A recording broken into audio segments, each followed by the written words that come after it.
It turns out later that the thing that they told you wasn't quite as true as they promised you it would be. And when you point this out, they revert to telling you that, well, they never told you the thing that they told you. And then when you show them incontrovertible proof that they did in fact tell you the thing that they told you, they just suggest that you should be mocked, ridiculed, and potentially censored. I can't imagine why we don't trust these guys.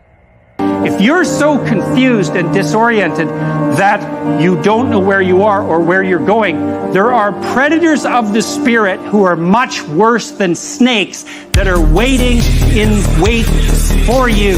And the probability that you'll move from aimless, hopeless, joyless anxiety to nihilism, corrosive bitterness, and genocidal fantasy in the fundamental extreme is very high.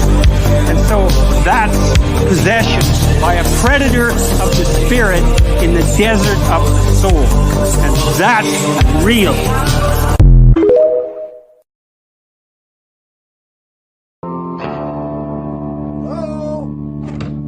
Honey, someone's going to the house. Someone's going to the house. What do we do? What do we do? What do we do? I'm going to call the pops. I'm going to call the pops. We're recording you. No. It's okay. I'm just your neighbor. Coming by to say howdy. Oh, sorry about that. Yeah, we're not used to people stopping by to say howdy without assaulting us first, robbing us, or defecating on our lawn. Sometimes all three. The trifecta. We're from Los Angeles. Just moved to Texas. I figured. Oh, the California plates? Well, yeah, and the masks. Inside your own house. No one else around. 2022. We just want to be extra safe. We feel naked without masks. We'll probably wear them for the rest of our lives. We'll be buried in them. Okay. Well, you seem like a lovely couple. Like I said, I just wanted to drop by and welcome you to the neighborhood. Why? Do you want something? Oh, no. I think he's being friendly. People around here are friendly, like we've seen in the movies, right? I thought that was just make-believe, like superheroes or families that go to church. No. That's a myth. This is real life. So, I live in that house over yonder. Name's Kevin. Hi, Kevin. I'm Tiffany. She, her. And I'm Steve. He, him. What are your pronouns?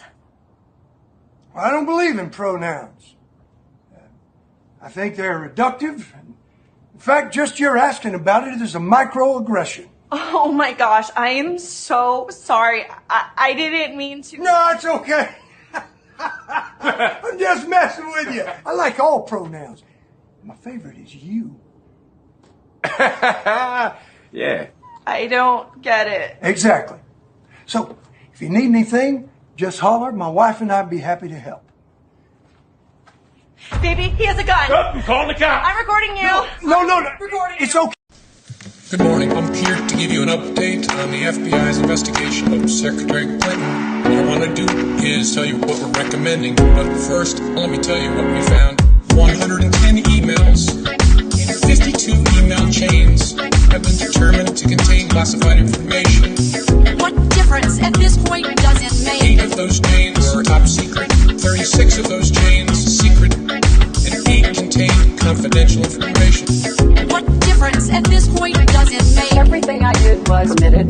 There was no law, no regulation. Secretary Clinton should have known that an unclassified system was no place for that conversation. I did not email any classified material to anyone on my email. None of these emails should have been on any kind of unclassified system, not even Gmail. But first of all, nothing was marked classified. To the contrary, Nothing was marked classified. there is evidence of a Nothing was tremendous amount. classified. Now let me tell you what we found. Oh my gosh. 110 emails. It was not the best choice. 52 email chains. It was a mistake. Have been determined to contain classified information. What difference at this point does it 8 make? of those chains are top It wasn't the best choice. 36 of those chains I said it was a mistake. 8 contain confidential information. What difference at this point does it With make? respect to our recommendation, this is going to be an unusual statement in at least a couple of ways. Although there is evidence, our judgment is that no reasonable prosecutor would bring such a case. I know there will be intense public debate. I know there will be intense public debate. I know there will be intense public debate. What difference at this point does it make? 110 emails. It wasn't the best choice. 52 email chains. I made a mistake. Have been determined to contain classified information. What difference at this point does it make? 8 of those chains were It top was not a secret. good choice. 6 of those chains I said it was a mistake. and 8 contain confidential information. What difference at this point does it make?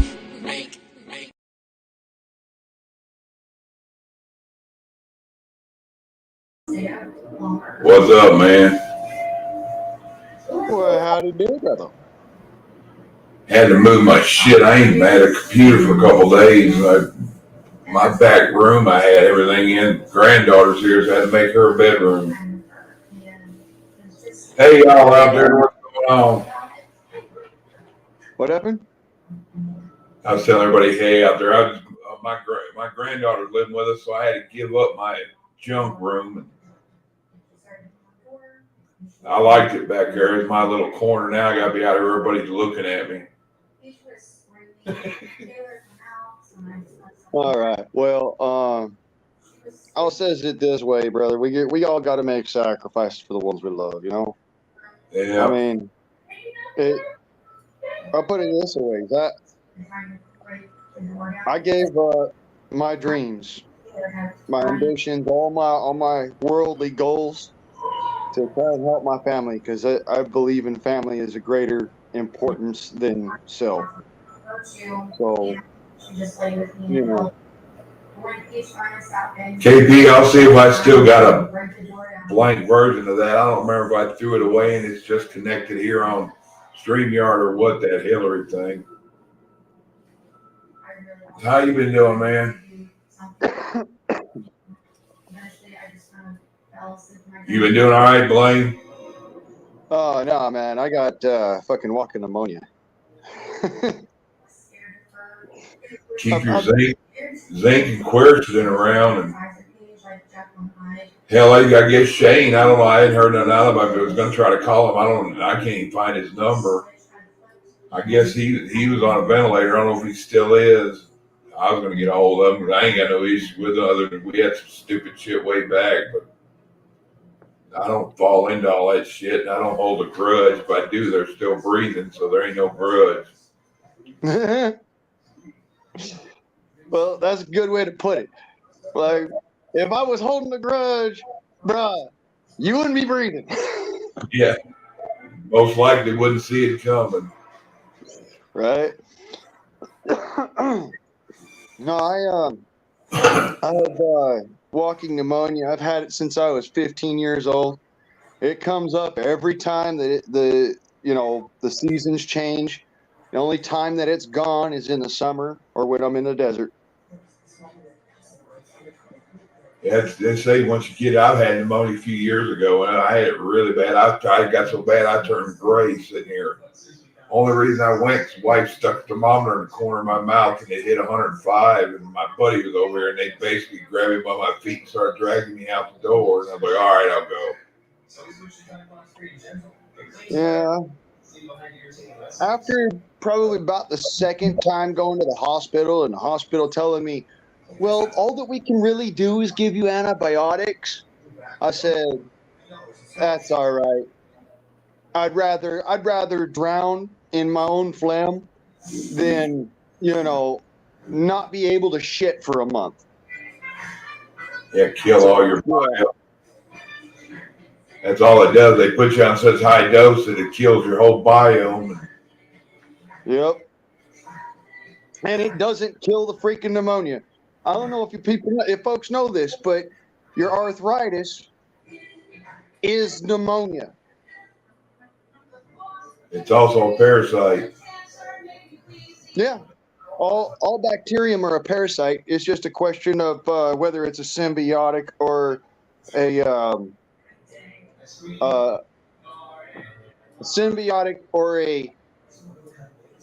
pseudo-symbiotic relationship. Because if it's a pseudo-symbiotic relationship, then it's just killing your ass and, living in you. But like cancer. Yeah. If it's a symbiotic relationship, well, it helps you to digest your food or to fight off certain diseases. You know? Your biome. Yeah. So, they're all parasites. They all live off of you. I made kibasi today with a bunch of sauerkraut and ate pickles with it. So my biome ought to be rolling and kicking its feet up, saying, "Yeah." The buddies that I went to school with up in Ohio, and every time they'd get sick, their mama would give them a big bunch of something with sauerkraut. Said that sauerkraut helped kick that cold. Yeah, it does help a little bit, but what I've found, the only thing that breaks up the pneumonia stuff is, funny enough, a cup of coffee or drinking ice cold water. For some reason, either the caffeine or the ice cold water causes you to have that, what do they call that? Where, it's like the cough or the sneeze reaction, that involuntary kind of thing. Breaks it out. Yeah. About the only thing that breaks it up. Because I have not been able to, I ain't gone to sleep tonight. I said to myself, I'm not waking up again like that.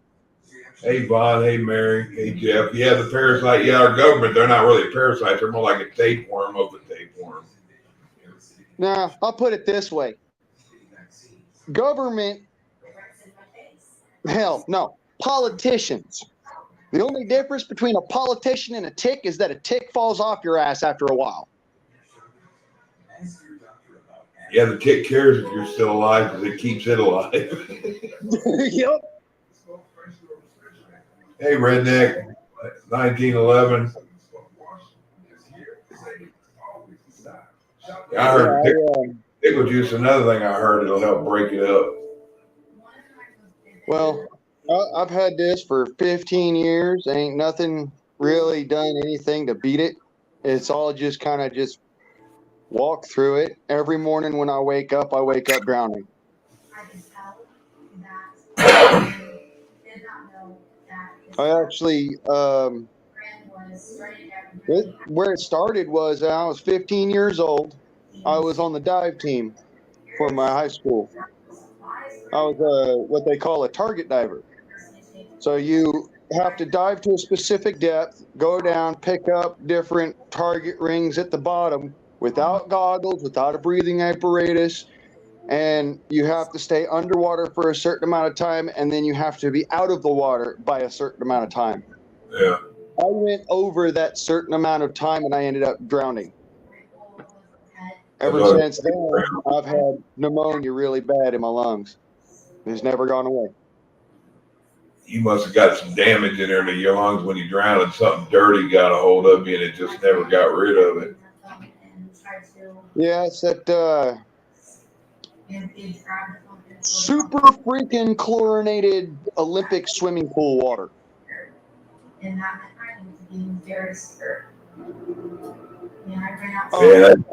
also, I've had the misfortune of being subject to a chlorine gas attack. And well, I can't really call it an attack. I'll call it an incident. Okay? Because it was upwind of a very large population or a very small population center for that, but it was due to somebody pouring bleach into an irrigation ditch where there was already ammonia in the water. So yeah, they can get it. I'm surprised it didn't gas you. Yeah. There's a reason I have trouble breathing anymore, but when I was actually, the gas thing, that was actually recent when I was living down in Blythe. Probably now about 8 years ago, I think. I ended up, I was just north of Blythe, up in the the Crit area near the Palo Verde diversion dam, and somebody was washing their clothes in a big old tub of bleach water, and they went and they poured that water directly into the irrigation ditch. Mind you, I was at the time I was tracking down people who were border hopping, so you know that's what this was. This was a border hopper that was washing their clothes on the river, in the river, on the irrigation ditch where they were treating the water. So, unbeknownst to them, they created phosgene and chlorine gas. Yeah. Which could have killed me immediately if I hadn't had the knowledge to get the hell out of there. 30 years ago, I worked at a place that made fiberglass tanks, and the molds they had to clean with styrene and some other stuff before they redo them. And I decided, I didn't have to be in there but 20 seconds. Run down the end, grab something, run back, so I didn't put on a respirator or goggles. I only took one breath right at the beginning. I made it back out. Then by the time I hit the entranceway, I seen it looked like Willy Wonka. It was like rainbow colors. Everything was. Now I can't go in a room if she's using bleach water and mop. It fucking sets me up almost like pneumonia. I'll go cough my lungs up. I don't know if that styrene and shit did that or. That would be the acetobutyl. Will do that. It messes with your brain. Now every time I get around the fumes of bleach, it fucks me up. Yeah, because here's the trip of it. Acetobutyl is one of the precursors to PVC. Yeah. And chlorine is one of those other precursors. The only thing you're missing is the polyvinyl. Which I lived in Ohio. You're missing the vinyl chloride. So what it is you're getting the chlorine, but you're not getting the vinyl. So there's nothing to trap the acetylbutylide chloride. And that's getting trapped back up in your brain and causing it to flip the fuck out because it doesn't know what's going on. So if I lived in Ohio, I'd be fucked. I'd be PVC. Yeah. If you were in Ohio, you'd be tripping so much balls, dude. I don't think they would be able to bring you back.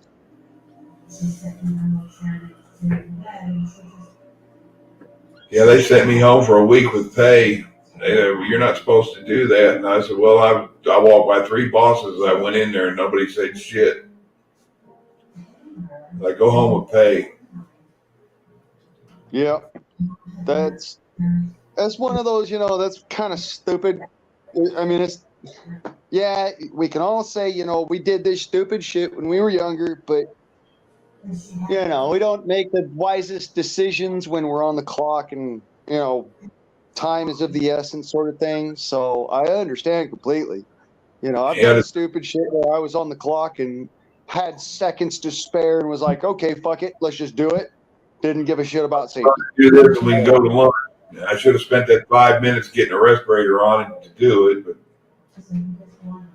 I didn't figure it hurt with one breath. I wasn't one full step in there, but it fucking got me, hammered me. I ran to the back and everything started going, and on the way out, it was like, I'm lucky I found the way out of it. Yep. That's all it takes. That stuff is like, it's a really strong chemical, and people don't think about it like that. They're just like, oh, acetylbutyrol. It's basically the same stuff as is in a nebulizer. No, that is acetylbutyrol, not acetylbutyrol. There is a slight difference, and it's a molecular bond. The difference in molecular bond is what causes it to bond to your brain. Hey, Jody. That might be why. That could be why I'm so pleasant too, huh?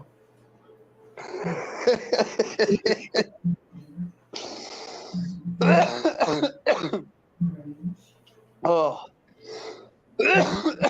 that's why it's actually, You can sit there and breathe in the salt spray and it doesn't bother you. But the moment that you're standing over the top of a sink full of bleach, scrubbing on,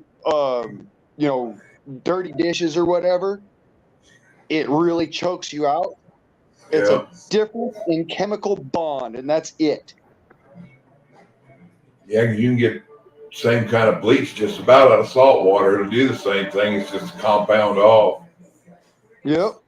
One sodium chloride and one sodium hypochlorite. Yep. It's amazing if you know the periodics, what you can create out of simple stupidity.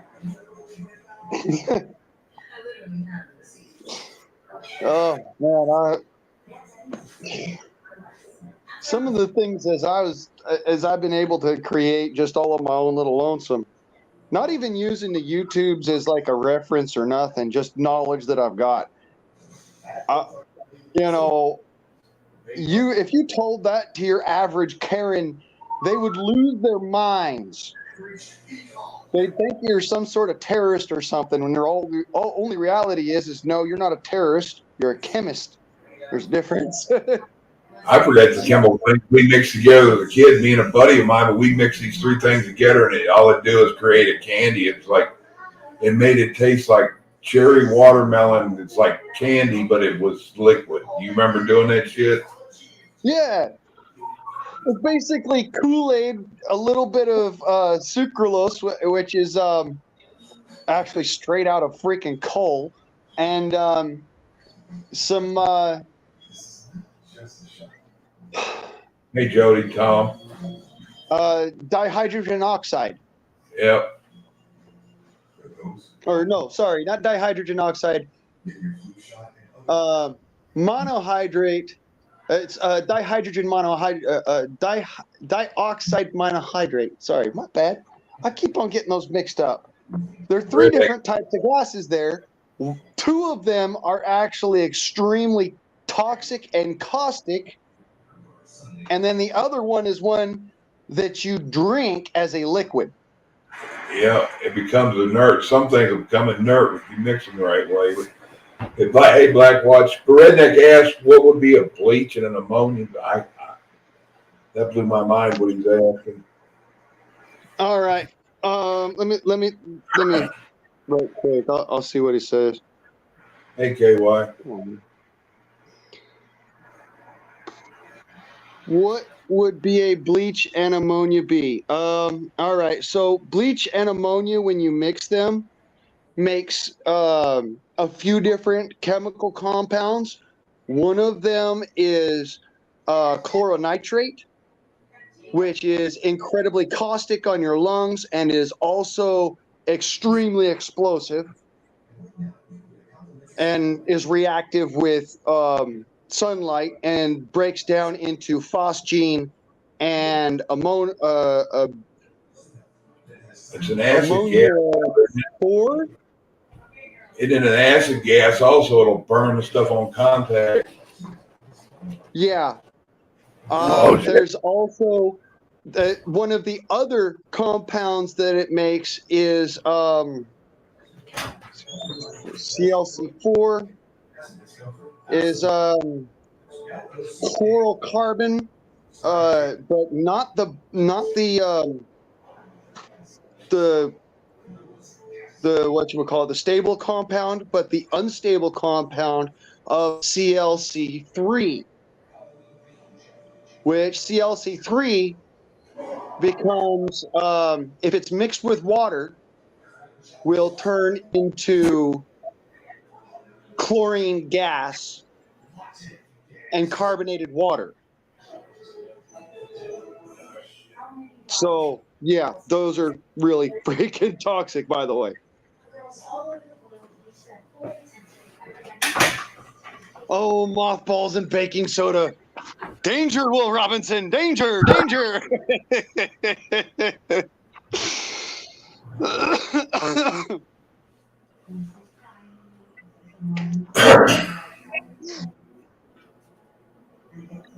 I forget some of the crazy, stupid shit we used to do as kids. Oh man, I've done some of the chemistry experiments and some of the physics experiments that I used to do as kids here on the interweb, and Yes, literally got myself shut down for it. So, yeah. Let me put it this way: even though I know what I'm doing, I do not suggest that anybody follow my examples. Okay.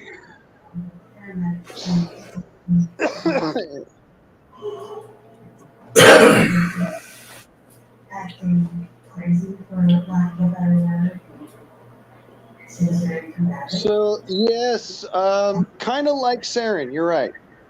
Actually, CLC3, I believe, is actually one off of Saren. You still need phosphorus in there somewhere.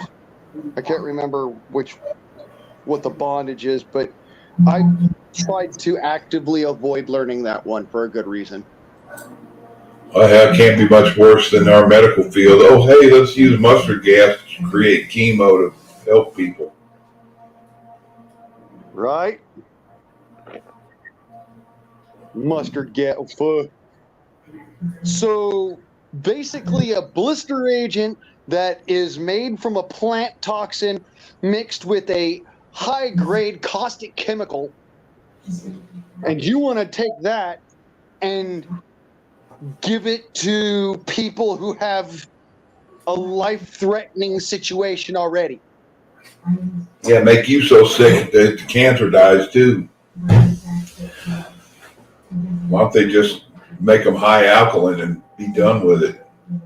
Monitor it. Let me put it this way. You could get the same effect by boiling mustard leaves. What do you need to go to a hospital to do this treatment for? It probably wouldn't make you sick. Well, it won't make you as sick. It'll still blister your lungs. What's up, Hawk? Hey, what's going on, guys? Yeah, I knew an old man that used to fucking char habaneros to do that. He had lung issues and he'd have breathing problems, and he'd put a skillet on a fire and he'd go ease through the smoke and get little breaths of it. He said it'd help him cough it up. Okay. Yeah, I was going to say that. Doing that with super hot peppers can actually clear out some ailments. It can be made into a paste that can be rubbed on the chest so that the heat vents down into the lungs and helps to clear up pneumonia. Well, capsicum is useful in a lot of different medical procedures. However, on the flip side of it, mustard, which is funny enough, is actually used in neurotoxic agents, just not what everybody thinks, like mustard gas. Yeah. No, that's a different blister agent.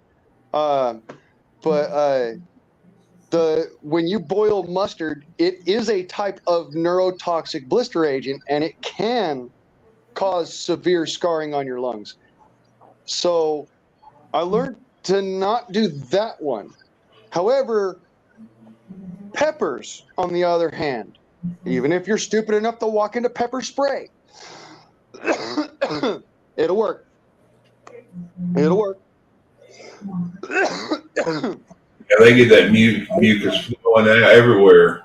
It'll come out your nose, out your mouth, out your... Well, it comes out your eyes and your ears. Yeah. So, and people think that they can't have liquid come out of your ears. I mean, wait a minute, guys. If you can get a wax buildup in your ears, then moisture can come out of your ears. I was about to say, like, you ever gotten into a pool and had like a droplet of water sitting on your eardrum?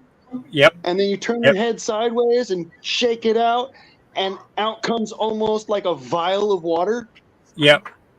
And what it is there's your natural variance liquid that the body produces, And then when it's combined with the buoyant water, which is, you know, what you drink or what you swim in or whatever, that's buoyant water.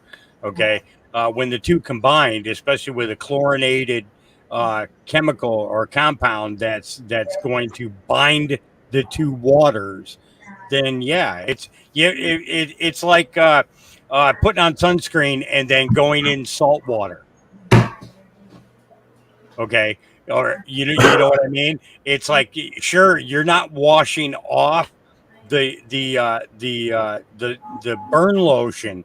What you're doing is you're making a chemical combination that actually will cook your skin better, you know. And it's the same thing with chlorination as well. No, I'm saying for people who like to get tanned, you know, Yeah, generally it's better, zinc but people who oxide. don't tan, yeah, that's another story. Yeah, you're turning zinc oxide into zinc chlorate. Yep. Which is, while it's not, it doesn't conflagrate like other chlorates will. Yeah. Zinc oxide or zinc chlorate will, it's really acidic. It'll eat right into your skin. Yep, and the heavier the salt content is, the harder the burn is going to be. You know, and it dries out your skin twice as fast. You know, so people tend to blister. You know, no different than you know, maybe pouring a little bit of scalding water on your hand or something. You know, you get that little blister that comes up. It's that same type of thing. You know, and it's those SPFs are something else, aren't they? If people only knew what exactly goes into your sunscreen, they wouldn't be wearing it. No. I mean, yeah, lanolin and the zinc oxide, aside from all that, I mean, that's actually usable for that. It's understandable. You know, zinc oxide reflects sunlight. Yep. Aloe as well. Yep. Huh? Aloe is another good part. Aloe is another good part. You know, aloe is another the thing good is, part. once you start combining all these things, you know, then okay, so it's like, you know, being in the cannabis industry, okay, you know, these guys doing the high concentration extracts through propane or butane or CO2, you know, extracts, you know, when they're doing these extracts, there's residuals that are left in there that you can't get rid of. However, they get it down to a testing level where it can pass, you know. Yes, but there again, you know, harmful levels of butane. Yeah. That's that could be argued, whereas harmful levels of propane, that can't really be argued. That's one of those, even a small microscopic amount of propane is toxic as hell. Yeah. But a micro amount of butane could be argued. Yeah. Well, but the thing is it's not so much as a micro amount. It's that, okay, so have you ever seen how they do it? The extraction originally? I've done it. I mean, I know they have purge, they have purge machines now, but back when it first started, you know, it was basically kids taking a 2-foot long lead pipe, you know, and stuffing it full, and then putting that cheesecloth over to the end with the rubber bands, and then they get an end cap and where they can insert the tip, and they're shooting that butane through the plant, you know, and you know, and blasting it down into a pan. Now the only thing that they had to do then was then it was putting it in an oven, and you know, that's more dangerous. And trying to cook off the butane. What's that? There's another way of doing it that we used to do back in the day. That's actually, not only is it safer, but it extracts more butane per pound than doing it in a like a vacuum. I mean, not a vacuum, an oven. And that is placing it under vacuum and then putting it out on a large surface of steel, at least 1 yard square, of stainless steel in the sunlight, and while it's in vacuum, and that will actually extract butane while still keeping all of the other volatiles that are supposed to be in the plant-based volatiles in the extract. And I used to do that myself, and it's actually tastes better. It's healthier for you. I can honestly say it's safer to do it that way because you're not putting butane into an oven. Essentially making a bomb. So so like we had a closed loop extractor, which basically it did the purge for us. It 98% purge, and then we used a dulcimet, which is it's basically it's a heating unit with no heating element internal. You know what I mean? So all the heat was outside of it, and it was pumped up through through a port that goes in through the bottom, kind of like what a wood stove would have the chimney pipe, it kind of like that, so you have your heat source down below, and the heat travels up in there, circulates, and then it gets vacuumed out at the same time, in like 15-second purges. And basically it got to the point where, we had 100%, extraction, with no traces. But the fact was, at the same time I look at it, it's, there's I think that where the butane side of it, even the propane side of it, is that there's a level of addiction that happens during, when using home done stuff that's not properly purged. Right. Almost has to be properly purged. Yeah. It's so basically it's like, cannabis crack. It's a nonstop thing where they have to be smoking it every day, all day, kind of thing. And I seen it excessively out of hand here, so I'm kind of glad that we never went fully into that aspect of the business. I like making my RSO, because the only thing I'm extracting is pure grain alcohol, Right. and then the alcohol gets cooked off, through a still, and what's left over is pure cannabinoid with no with no additives whatsoever, and it makes a huge difference. I like my wax. I've always liked my wax, so I had to learn a long time ago that there are different grades of wax. Yeah. The more thin and runny and soupy that it is, the lower grade wax that it is. Oh, absolutely. Yeah. Also, the chunkier and harder and more crystalline that it is, the lower grade wax that it is. Yeah, it's supposed to be a happy medium right between. Yeah, it's a to me the shatter, what they call shatter, was always extremely rough. Shatter, okay, kind of like a person who smokes a not or smokes filtered cigarettes his whole life, and then somebody gives them a non-filter. You know what I mean? And they're like, when they smoke that, it's like, oh my God, how can you smoke that? That's how shatter was to me. See, shatter, I know something about shatter extract that will appall you.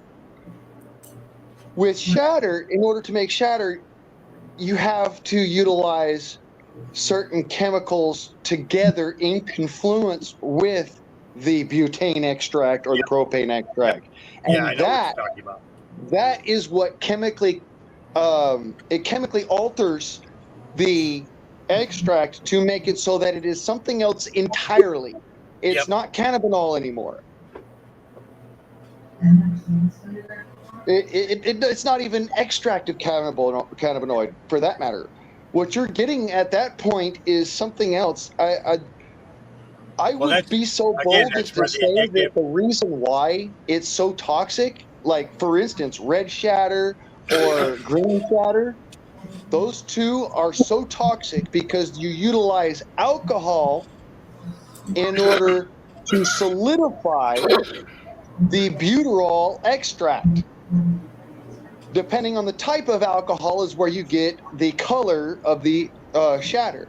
Yeah, isopropyl gives you one type, and grain alcohol gives you the other. Right. You get red with the grain, and you get the green with the isopropyl. Right. Yeah, iso alcohol is poison too. What's that? ISO is usually poison too. So. There's a pretty big look in that. There's toxicity to it. Well, I'll put it this way though. All right, it's one of I always bring it back to you can't live in fear, because oxygen is a poison. Yeah. But you still need oxygen in order to survive. Otherwise, your body's metabolism would break down entirely, and you would not be able to utilize energy, thereby killing off the energy that's in your body, thereby killing off your consciousness. So, in other words, you'd be killing your body by not breathing oxygen. You need oxygen to survive. But it's an incredibly toxic poison to your body at the same time. Yeah, highly flammable. Yep. Yeah, it's the really sorry thing is watching this industry growing while all this crap is going on. It's like, wow. It was funny. Who was it? The kid that used to have Project Veritas there, O'Keefe. He did a video. I think it was this morning or yesterday. He was in New York City, and he was talking about how everybody's masking up in New York already, and but the weed stores are open, So he goes in to buy a joint with his camera crew, okay, and they don't know who he is, and he's like, "Oh my God, you guys should be afraid. Why don't you have your mask on?" And to me, it was more of a comedy than it was a serious report about, in any way about cannabis. One guy that was working had his mask on, while the girl who was walking around dealing with all the customers and talking about all the stuff, she didn't have a mask on. And he just like totally played 100% lefty when he went in there. You gotta watch it. It's an O'Keefe Media Group. That's it. OMG. Yeah.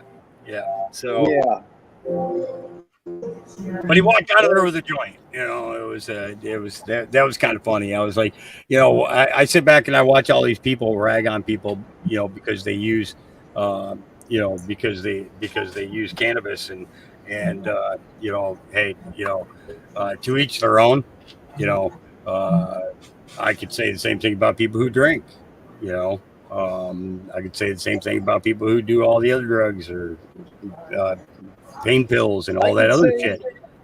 I could say the same thing about people who utilize pharmaceuticals, because believe it or not, I have enough experience with pharmaceuticals that it would astonish even the most staunch doctor what I know about pharmaceuticals.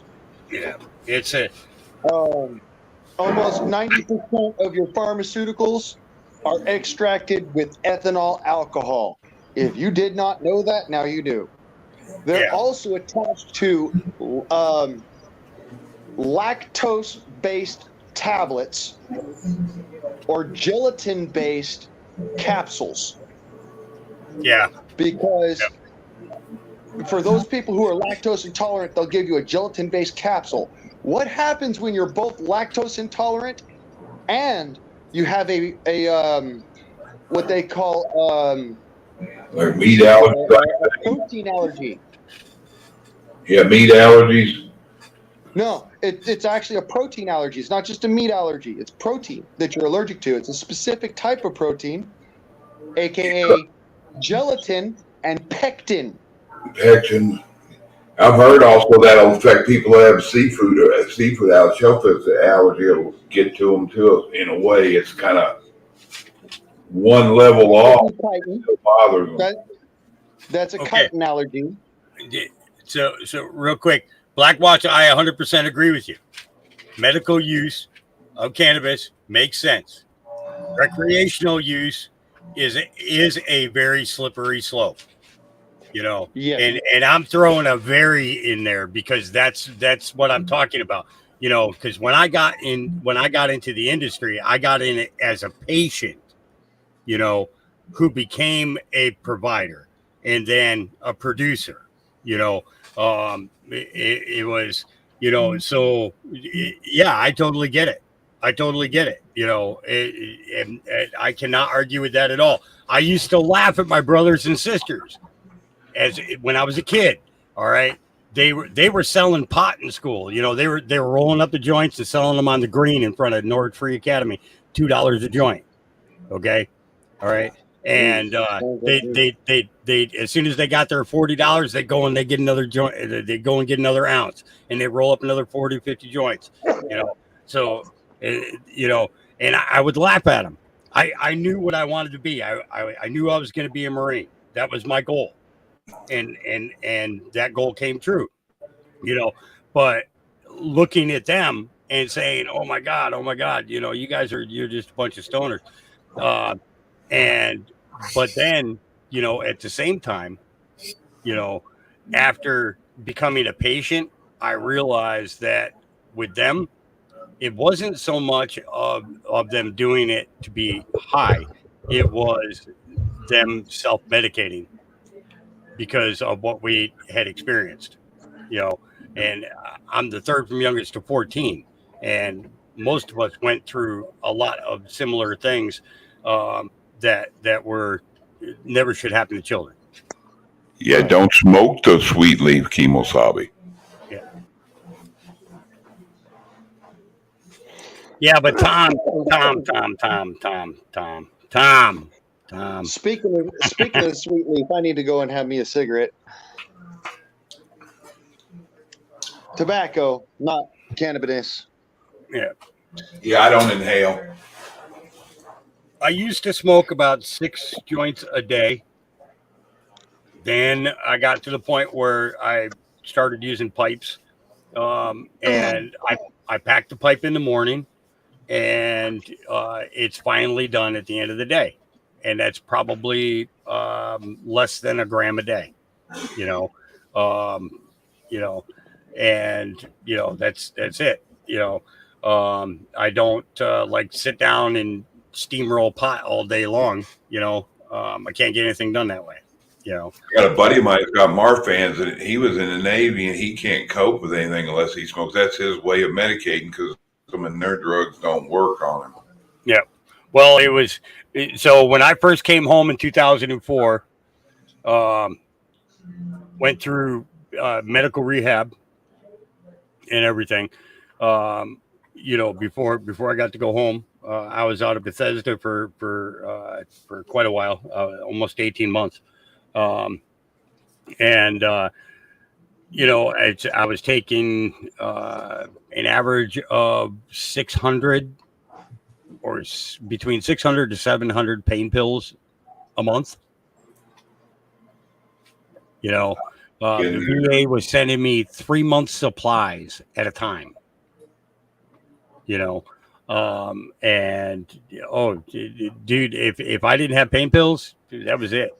And then when people get into your shit, you know, then that makes it even worse, you know, because you know, how are you going to explain that to your doctor?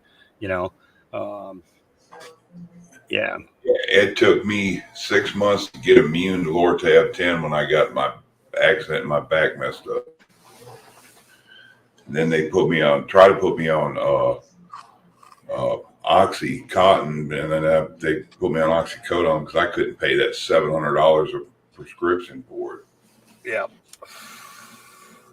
Yeah, that OxyContin, that's pretty bad. And then they started getting the fentanyl patches, I've been watching people with those for about the last 5 years, and man, do I see like a large scale amount of abuse with that. These people just ain't right unless they got a patch on, and it's like, wow. And they cut off half of his feet and then the other leg half off, and they sent him home with other stuff, and they gave him the patches. He got to the point where he'd chew on the patch instead of wear it. I have not heard from any of those guys since the beginning of lockdown. It's been a couple of years since I've heard from any of them. And at this point here, I would almost bet that most of them are not even alive anymore. Yeah, because all that stuff, when it came through, it cut a lot of ties, and a lot of people went dry. They couldn't find stuff. A buddy of mine, his was over. He knew he had blood clots, and he kept telling me he got one out one time, and it felt the same way. And he had the same thing, and it kept looking for it, and said never could find it. And he ended up losing half his foot, and in the process, and that surgery, they cut half his foot out. Another one settled in the other leg, and they ended up having to take it off below his knee.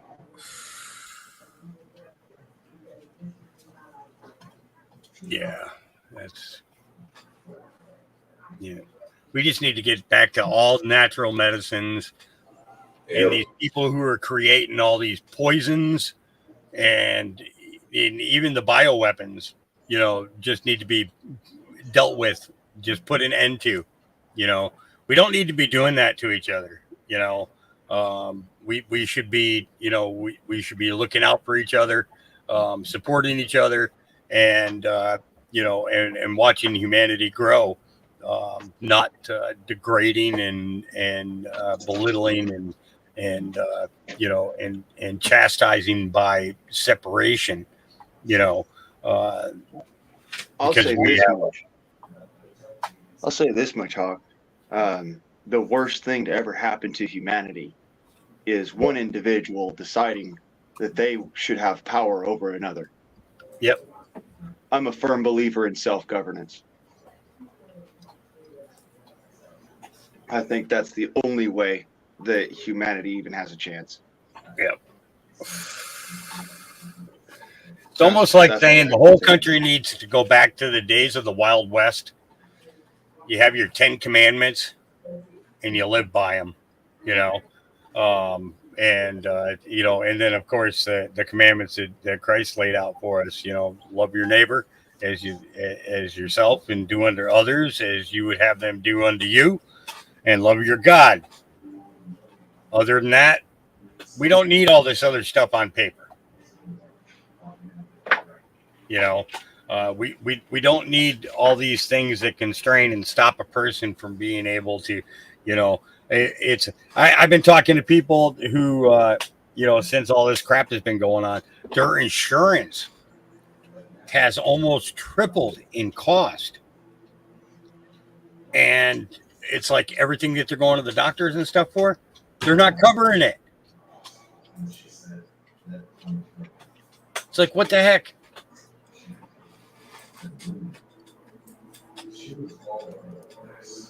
Well, I would put it this way.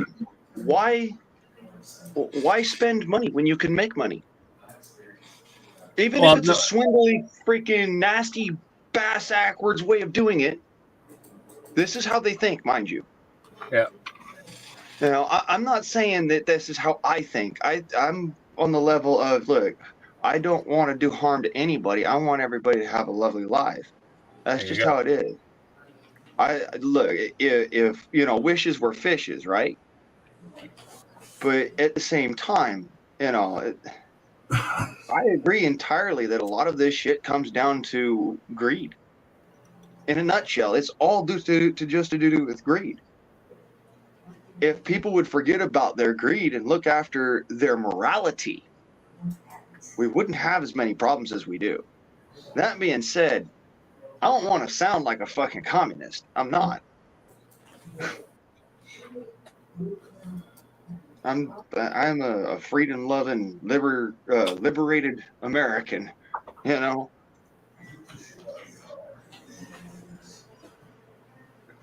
So it's just a matter of it comes down to, it's not so much a bad thing to have competition in the sense of, a monetary price for healthcare.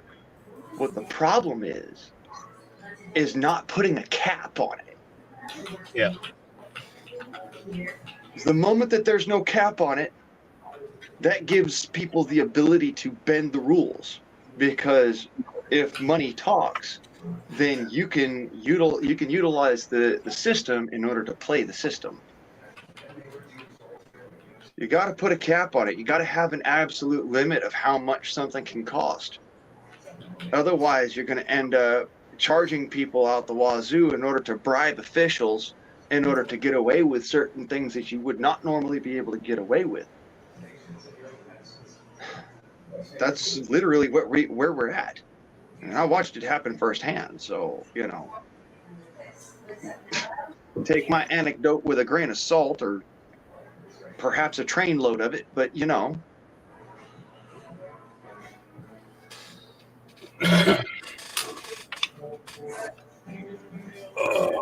All right. Well, guys, I'm going to go ahead and jump down.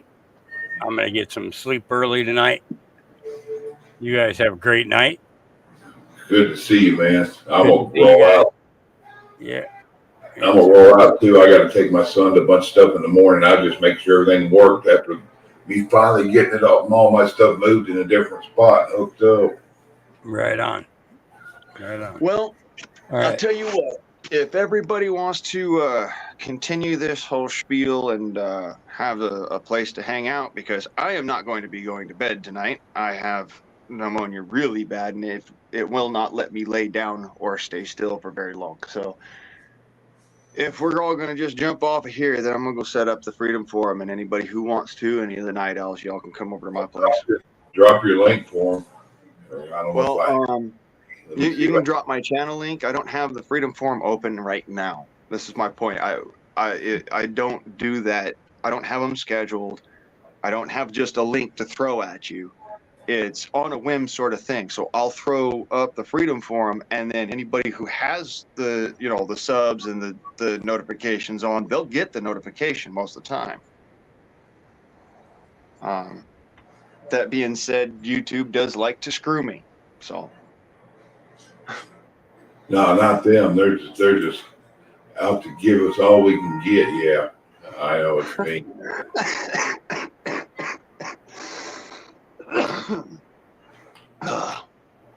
God, I wish I could. Right. Who's now in the chat? It's taking me a second to get over there. I'm blue in the chat.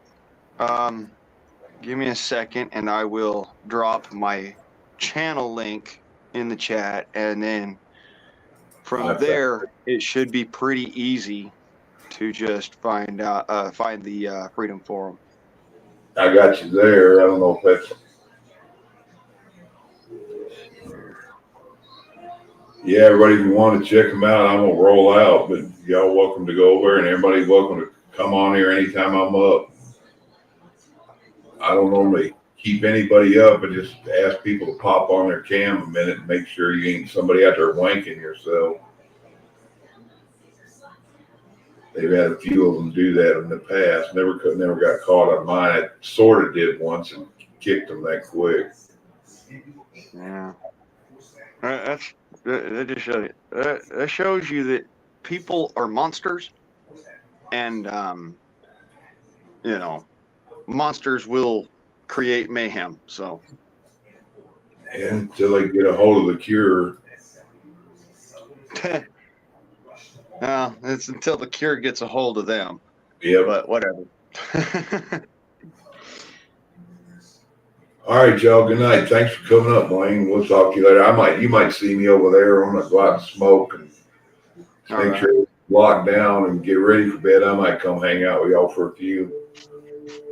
Well, you're always welcome, brother. And thanks for having me.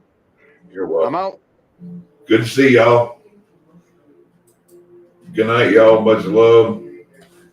Here, I'll play a little BS on the way out. Let's see, where is it? Here y'all go.